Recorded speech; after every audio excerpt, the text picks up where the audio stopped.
ពួកយើងធ្លាប់ឃ្លាតគ្នាតែបេះដូងមិនដែលភ្លេចគ្នាគ្រាកន្លងមានឧបសគ្គមករារាំងយើងយ៉ាងណាក៏ក្តីស្នេហាមិនអាចព្រួលប្រែទោះចំងាយយើងឆ្ងាយពីគ្នា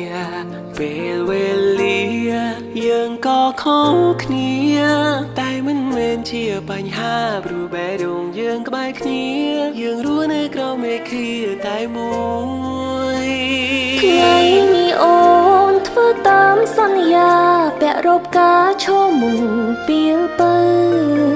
ការពុះពៀយ៉ាងទាំងពីរពិតជាជ្រាលជ្រៅ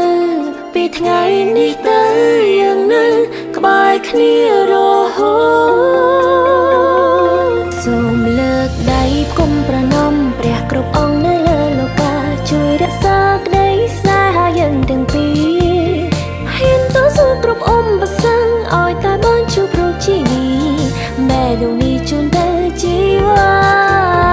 ថាថ្ងៃនោះមានអ្វីពួកយើងទាំងពីរកាន់តែគ្នាហើយពុះពៀចំញាស់គ្រប់បញ្ហាបងនឹងក្បែរមួយជីវិតទោះជួបរឿងលំបាកយ៉ាងណា